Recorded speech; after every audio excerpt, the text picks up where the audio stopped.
ایک گستاخ نے کہا آقا کے والدین ایمان والے نہیں، الیاذ باللہ. ہاں، مجھے مدینہ المنورہ میں اسی بنیاد پر گرفتار کیا گیا تھا. مدینہ المنورہ کے ایک جیل میں کہا گیا لکھ کر دو، سائن کرو، پھر تمہیں جیل سے آزاد کیا جائے گا. الیاذ باللہ کاغذ پر لکھا ہوا کیا تھا؟ سیدہ آمنہ کو الیاذ باللہ غیر مسلم لکھا ہوا تھا. میں نے کہا نہیں. میں نے کہا کیا کر لو گے؟ کہا پھانسی دیں گے. میں نے کہا ہم رقص کرتے ہوئے سولی چڑھ جائیں گے.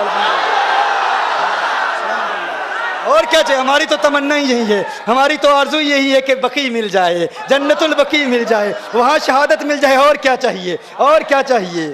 ہاں، میں نے کہا قتل طیبہ میں ہم کو کرو گے، رقص کرتے ہم سولی چڑھیں گے. اس سے بڑھ کے کیا اعزاز ہوگا کہ بقیع میں سویا کریں گے. بقیع میں سویا. میں نے کہا دلیل دو. دلیل دی، عقل کے اندھو نے دلیل دی. کہا دیکھو نبی کریم صلی اللہ علیہ وسلم مقام ابوا میں آئے. میرے آقا صلی اللہ علیہ وآلہ وسلم نے اللہ سے اجازت مانگی کہ اللہ مجھے اجازت دے اپنی ماں کی قبر پر جاؤں، تو اللہ نے اجازت دے دی. آقا نے دعائے مغفرت کی، دعائے مغفرت کرنا چاہی، اللہ نے منع کر دیا. کہا محبوب ماں کے لیے دعائے مغفرت نہ کرنا، تو یہ دلیل ہے چونکہ اللہ نے منع کیا. کہا حدیث صحیح ہے. میں نے کہا صحیح ہے. کہا اللہ نے منع کیا کہ نہیں؟ میں نے کہا منع کیا. کہا جب اللہ نے منع کیا کہ ماں کے لیے دعائے مغفرت نہ کرو، تو پتہ چلا دعائے مغفرت نہ کرنا اور دعائے مغفرت کی اجازت نہ دینا اس بات کی دلیل ہے وہ ایمان والی نہیں تھی. میں نے کہا ایمان والی نہیں تھی، نام کیا ہے؟ آمنہ ہے. ارے آمنہ تو ہوتی ہی ایمان والی ہے. آمنہ نام ہے اور ایمان والی نہیں ہے. ہاں، آمنہ نام ہے. میں نے کہا بتاؤ. اب میں اس کی گرامیٹیکل ریزنز پر بات نہیں کرتا. میں نے کہا تم دلیل دیتے ہو کہ صحیح دلیل ہے، صحیح حدیث ہے کہ اللہ نے اجازت نہیں دی. میں نے کہا قرآن میں اللہ ارشاد فرماتا ہے لا تقم علی قبرہ. اللہ قرآن میں فرماتا ہے غیر مسلموں کی قبر پر جانا منع ہے، حرام ہے، ناجائز ہے. قرآن میں ہے نا. اب یہ اقتداء النص سے ثابت کروں گا، دیکھیے گا آپ توجہ فرمائیے گا. اللہ نے ارشاد فرمایا نا قبر پر نہ جاؤ. کس کی قبر پر جانا منع ہے؟ غیر مسلم کی قبر پر جانا منع ہے. اللہ نے حکم فرمایا لا تقم، نہیں ہے، لا تقم نہیں جانا.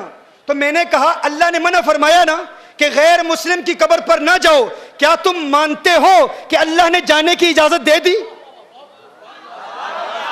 اللہ نے جانے کی اجازت دے دی. تم سمجھتے ہو یہ تمہاری دلیل ہے، یہ تمہاری نہیں، یہ ہماری دلیل ہے. یہ کس کی دلیل ہے؟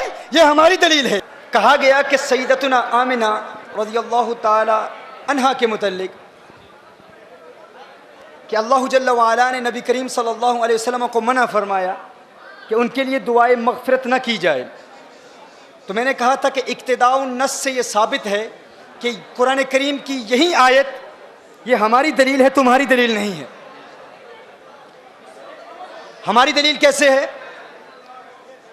اللہ نے ارشاد فرمایا کہ غیر مسلم کی قبر پر نہ جاؤ. یہ میں آپ کو یاد دلا رہا ہوں، مدینہ المنورہ میں گستاخوں سے جو میرا مناظرہ ہوا تھا اس میں ہم نے جواب کیا دیا تھا. انہوں نے کہا کہ اللہ نے دعائے مغفرت کی اجازت نہیں دی. تو دعائے مغفرت کی اجازت اس لیے نہیں دی کہ الیاذ باللہ سیدہ مؤمنہ نہیں تھی. تو میں نے کہا کیا قبر پر جانے کی اجازت دی کہ نہیں؟ کہا دی. تو میں نے کہا قرآن کہتا ہے کافر کی قبر پر نہ جاؤ، تو قبر پر جانے کی اجازت دے دی. یہی اس بات کی دلیل ہے کہ وہ مومنہ ہے. یہی اس بات کی دلیل ہے وہ مومنہ ہے. کہا پھر دعائے مغفرت کی اجازت کیوں نہیں دی؟ یہ کیوں فرمایا کہ مغفرت کی دعا نہ کرو؟ تو اس کا جواب سماعت فرما لیں. مغفرت کی دعا کس کے لیے کی جاتی ہے؟ بخشے ہوں کے لیے بخشش کی دعائیں نہیں کی جاتی. بخشے ہوں کے لیے بخشش کی دعا نہیں کی جاتی. دیکھیے کبھی آپ کہتے ہو یا اللہ غوث اعظم کو بخش دے، کیا الیاذ باللہ کوئی ایسا کہتا ہے؟ یا اللہ خواجہ غریب نواز کو جنت عطا فرما، معاف کر دے. کوئی نہیں کہتا. ہر شخص کہتا ہے کہ وہ چونکہ بخشے ہوئے ہیں تو بخشے ہوں کے لیے بخشش کی دعا نہیں مانگی جاتی. کیا الیاذ باللہ کوئی کسی نبی کے لیے کہہ سکتا ہے اے اللہ عیسیٰ علیہ السلام کی مغفرت فرما، موسیٰ علیہ السلام کی مغفرت فرما؟ نہیں. قانون کیا ہے؟ بخشے ہوں کے لیے بخشش کی دعا نہیں کی جاتی. دیکھیے جب آپ نماز جنازہ پڑھتے ہیں بالغ کے لیے کیا دعا پڑھتے ہیں؟ اللہم اغفر لی حینا ومیتنا، دعائے مغفرت کرتے ہیں نا. لیکن نابالغ کے لیے کیا دعا ہے؟ اللہم اجعلہ لنا، کیا؟ فرطا واجعلہ لنا. فرض کیا ہوتا ہے؟ آپ کہتے ہیں میرے اللہ یہ جو بچہ مجھ سے پہلے چلا گیا ہے، یا اللہ یہ مجھ سے پہلے جائے اور میرے لیے شفاعت کا اہتمام کرے. کیا؟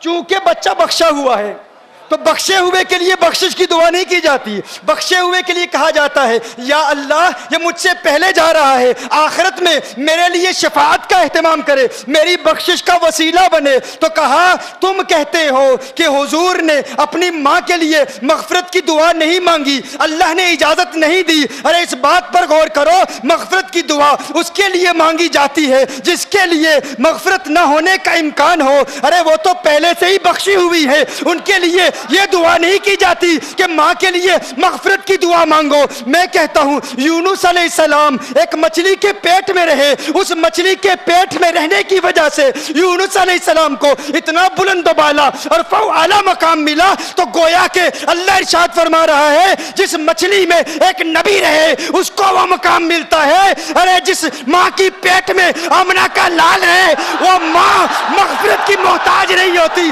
اس کے لیے مغفرت کی دعا نہیں مانگی جاتی، اس کے وسیلے سے امت کے لیے مغفرت کی دعائیں مانگی جاتی ہے.